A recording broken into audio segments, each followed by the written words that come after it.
Hello and welcome everyone to the Women's Empower Network. We have another amazing guest today.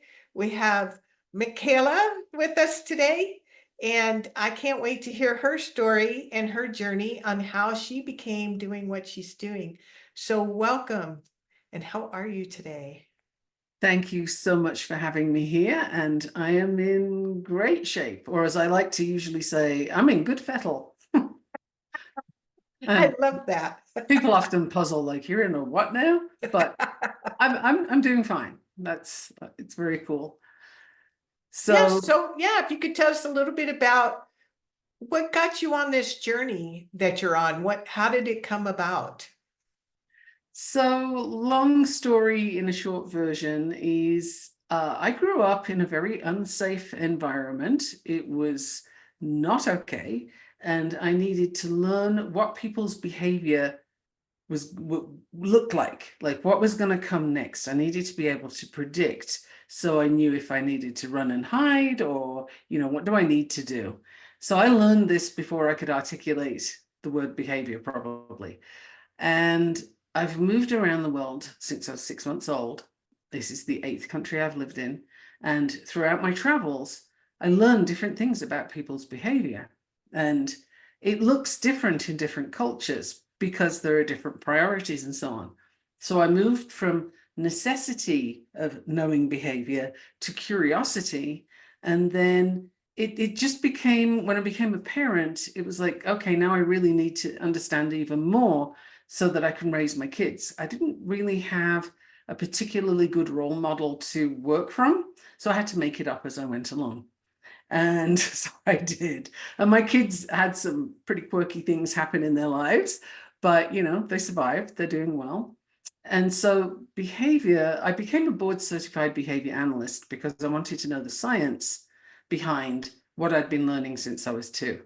And everything that I do is informed by dealing with people's behavior. So I'm also a nutrition coach because food is like, it's the one thing that we all absolutely have to have, and it makes a huge difference to our well-being. So my interest in food is mostly, why do you eat what you eat? Where are the emotional ties? And can I help you undo those by adding a behavior in that's going to address that emotion and then break the chain? So, for example, if you're hooked on coffee in the morning, yeah, and you have a story about it that coffee makes you productive, well, we're going to work on discovering whether that's true or not. And if it's not, what do you want to do instead? And then once you know how that works for you, you have a choice to make with information.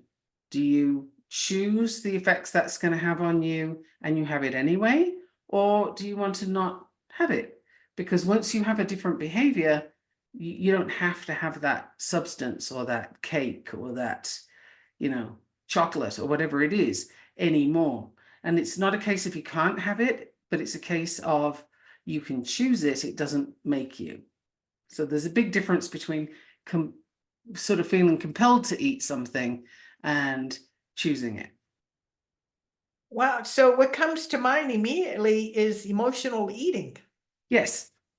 But some people don't know that they have emotional eating ties. If I can give you a little story here, one of my clients is from Poland and she's living in California, and she didn't need to lose weight. She just wanted to, improve her nutrition and improve her knowledge. And as we were working through our program together, I noticed, you do like to eat pastries. What's the story there? And she said, well, I don't like American pastries, they're too sweet, but I found a place that does European style pastries and I like those. And I asked her, well, when do you eat them? She looked at me like I was nuts, like, when I want to. I said, cool, when is that? Like, what are you thinking when you reach for that pastry? How are you feeling? Let's dive into where this is coming from. And we finally unearthed that she reaches for those pastries when she's missing home. So I said, great, we have a thing we can work with. This is so cool. So next time you're about to grab a pastry, I want you to phone home and talk to your family, talk to whoever you're missing there, spend some time with them. And then if you still want the pastry, go for it. Nobody's taking it off you, but do this thing first. And within a week, she'd stopped eating the pastries because she didn't really want the pastry. She wanted the feeling of home. That's amazing. I love that example. I'm thinking about my own addictions. We all have them. We all Yeah. have them because as parents, every single parent ever does this. Your child falls over and they've hurt their knee or something and they're crying. Oh, no, don't be sad. Here, have a cookie. Oh, no, don't be upset about this. Here, eat this. And the thing we give them to eat as a comfort is always sugar and fat. It's, cookie, ice cream, sugar and fat. We do it all the time. Parents do that. And so as you grow up, you connect sugar and fat to feeling better, to comfort. So that's kind of the hook. Everybody has that. Interesting. Wow. So that starts early on. Oh yes, toddlerhood. And you make it mean so many things because your parents make it mean so many things. If you're good, you can have an ice cream after dinner. If you behave yourself, I'll get you that giant chocolate chip cookie, or sure, you can have your bag of whatever the heck candies. We use it as a reward. So That's the the child grows up with a connection of sugar, fat, reward, good, feel better. That's your story. Then there's also I have had the worst day ever. I deserve, you're not going to say broccoli, are you? No. No. It's going to be a glass of wine, or it's going to be a bar of chocolate, or it's something that doesn't actually help you, but you have an emotional connection to it. And so my shtick is to have you understand that link, have a different thing you can do to fulfill the emotional need, and then you're free to choose yes or no, I want this, I don't want this. That's fascinating. That is Right? so fascinating. Yeah, and a lot of times we do it so unconsciously, we don't even think about it. Oh, for sure. I mean, if you sit in a movie theater, you're going to have that giant thing of stale popcorn with chemical pretend butter on top. Right? And you might taste the first couple and then the bucket's gone and you didn't taste any of that. And it did nothing useful for your body whatsoever. But it's a thing where if I'm in the movies, I've got to have this thing. And one of my clients, funnily enough, speaking of the movie example, he said to me, I went to the movie with my friends and they all went to the concession stand and came back with hot dogs and popcorn and all this stuff. And he chose not to. And he said, no, I was amazed. It smelled so chemical. All I could smell was chemical. And I've been eating like this with them for years. And he said, it was revolting. And that was so cool because he's changed his taste buds and his sense of smell enough that he can now get the chemicals that are coming through from this stuff. And it's revolting. If you work on changing your eating habits to foods that work for you rather than give you inflammation and so on, as another thing that happens with that is your taste buds. Literally, it's blooming, right? Like imagine a flower bed that's just been leveled by a heavy rainfall, and then the flowers start to come back the next day. Well, that's your taste buds. When the chemicals go away, your taste buds start to bloom, and suddenly you taste food a whole different way. And when chemicals get involved, you can taste that. And it's like, oh, did I used to eat that? Blah. And you don't want to do that anymore. So that's the journey that I like to take people on. It's not about judging, you shouldn't eat that. And that traditional diet thing of eat this, don't eat that, right? Or here's your Right. meal plan. That stuff has me pulling my hair out because it's nothing useful. You learn nothing from that. So it means nothing. So of course you can't stick to it. Who could? It doesn't, it's not important. You have no buy-in. Like if you realize, as the guy I mentioned for coffee earlier, he discovered that coffee gives him anxiety, whereas he thought it made him productive. So when you have that realization, you have a choice to make. And it's a very different picture to me saying, don't have coffee, drink herbal tea instead. why? You know, like I'm really hooked on people knowing why they're doing something. And it's not because I said so. I have no interest in controlling how you eat, none whatsoever. I'm not there. That's not the point. But to give you the tools to be in charge of that, I'm here for that all day. I love that. It makes me think of just eating consciously what you're choosing and not what you're addicted to or that your habit is causing you to want to eat. And then you, Yeah. But once you break those habits, you know, and you change the emotional tie to one that you actually handle in a functional way, a good way, then the food no longer has its hold over you. And so you can choose. And it's a funny thing, but with this program that I do, it's 90 days. My average weight loss for clients is 25 pounds. And we don't even look at the scale for 6 weeks. There's no calorie counting. That's a crazy thing to do anyway. There's no calorie counting. There's no going hungry. In fact, it's important not to. Because here's the thing, if you're hungry, your food choices become more flexible. You're more likely to eat the bag of popcorn than you are if you've just, you know, if you're not feeling hungry. You're going to make a better food choice. So that's part of the program is no hungry, no calorie counting, no deprivation. Like none of that works. If I told you you can't drink wine ever again, or you can't have chocolate ever again, whichever is your preferred, you're probably going to go out and buy 3 bars and a couple of bottles because I just told you you can't have it. Like that doesn't work in the history of ever. So, you know, that's not interesting to me. It's more, but if you have wine, can you sleep afterwards? Do you get a good night's sleep? Do you wake up rested? So you might want to choose when you do that, but what would help you to feel satisfied without wine? Let's look at what kind of thing you could do. Maybe it's going out for a walk with your partner or, you know, any number of things. It depends on the individual. So I like to do that sleuthing. I feel like Sherlock Holmes. You know, I need a deer stalker.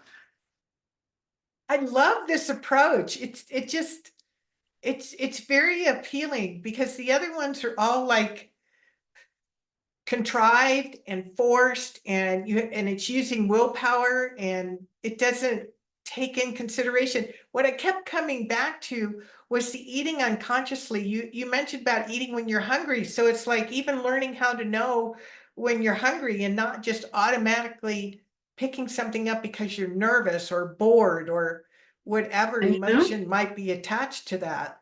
there are 6 kinds of hunger, not one. Oh, really? So absolutely. And one that's really easy to show you, if you will, Yeah. is nutritional hunger. See, in America in particular, but not only, we have a tremendous amount of people who are hugely overweight. Now, I am not someone who's going to say it's because they're lazy, greedy, any of the things that people usually say. No, it's because that person is overfed and undernourished. So when you're eating food that's kind of empty calories, think fast food, think anything out of a box, you're eating food like that. The body, the brain, and the chemicals that tell you when to eat and when to stop are all geared to saying, well, cool, we get the calories, but where's the food? Where's the nutrition? We need these things in order to function. Where is it? Eat more. And so the message you get is eat more because you haven't got what you need yet. That nutritional hunger has not been satisfied, and your body can't function without the right nutrients. So it's going to keep telling people who have an empty diet, shall we say, or did you know it's called the SAD diet, the standard American diet? Yeah. So people who eat SAD are going to be overfed and undernourished. And it's not their fault. It's literally the food companies tell you eat this, they make it look shiny and nice, they slap all sorts of healthy words over it, and you go eat it. And that begins a whole cycle. And the weight's going to pile on because, of course, you're still trying to get the nutrients, right? It totally makes sense. Yeah. And the food industry are actually the ones to blame. And boy, that could be an episode for like an hour. My thoughts on that subject, because they know what they're doing. It's not unconscious, it's not accidental. They know exactly what they're doing. And the American people are suffering from that. And then the pharmaceutical industry come in and they say, nah, don't worry about it. We've got you. Here are some drugs to keep you going. You know, I became a nurse many moons ago, and I've worked in 4 countries. And when I first became a nurse, it seems like it must have been about 3 centuries ago. When I became a nurse, the question you would ask a new incoming patient is, do you take any medication? And I'll do my accent thing for a moment. Well, I have my little yellow pill for my water, you know, or they might not have anything, but it was minimal. And now you go to your doctor and the question is, what medication do you take? It has changed from do you to what is it? So the expectation is you're on meds. Now, what happened to society to be that way? Whoa. Right.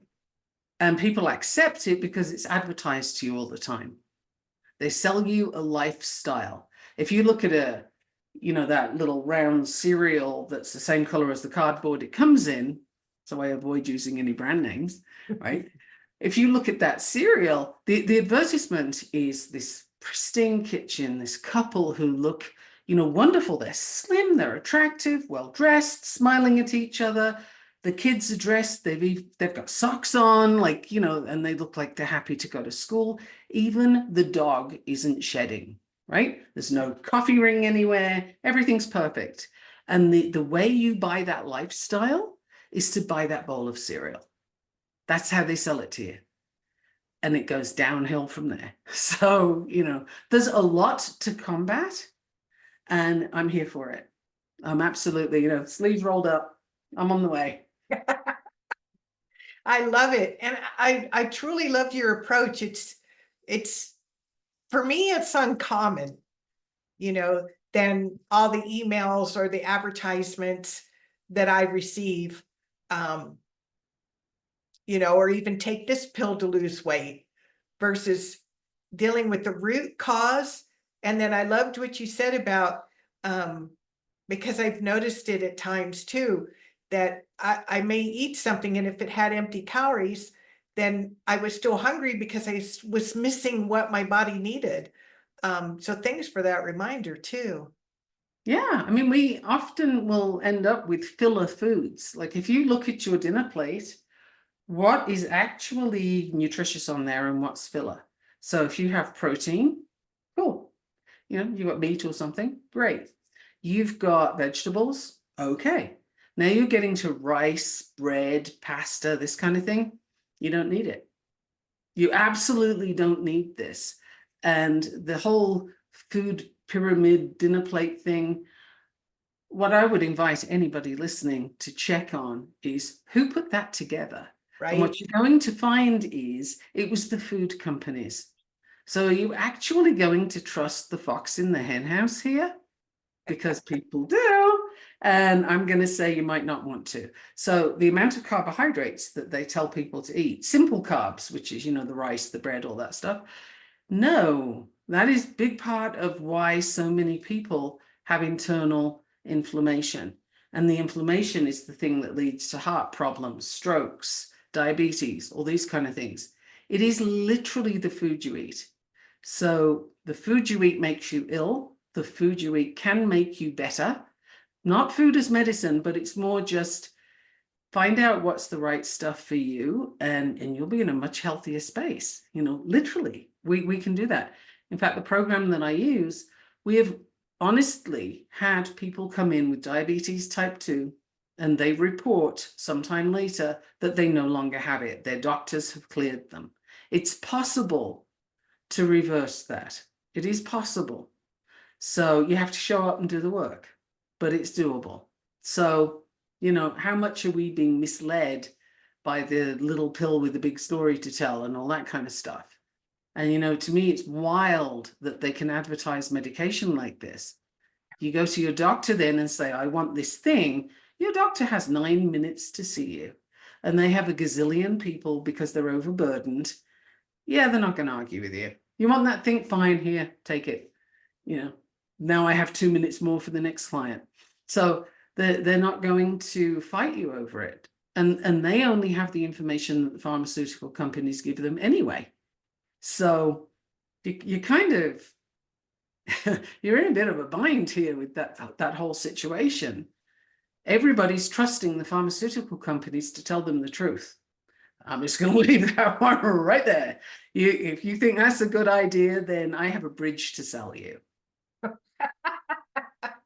It is, it's a cultural mindset. And as the rest of the world gets, what I'll say, Americanized, you Yep. know, it just, yeah. And I find that disappointing too, because I always thought it's very cool when go to Scotland or England to have their food, let's say, and then I saw the McDonald's, I was heartbroken. I'm like, no. And even Egypt or other countries that I've been to. So yeah.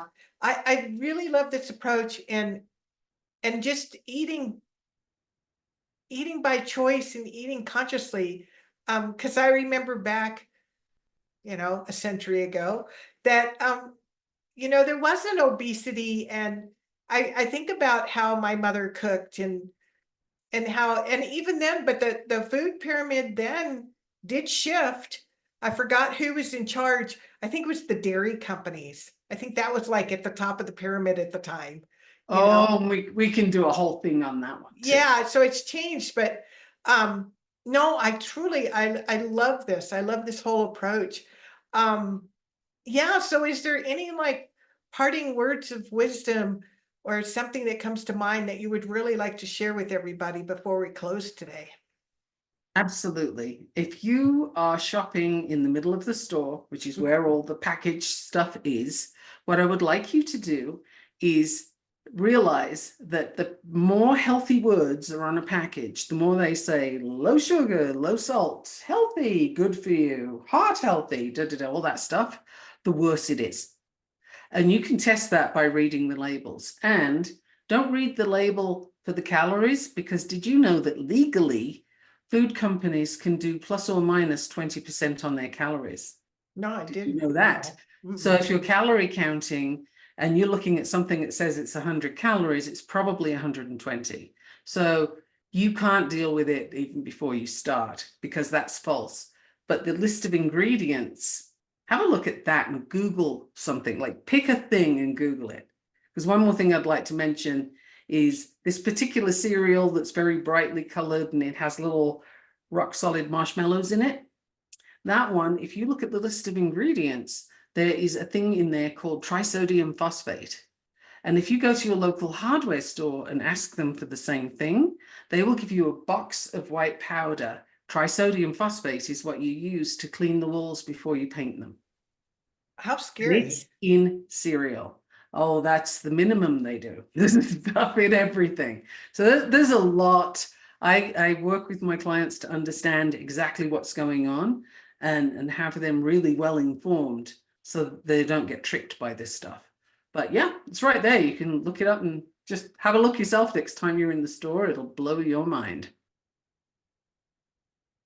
I've been there and done that, and it has. And Mhm.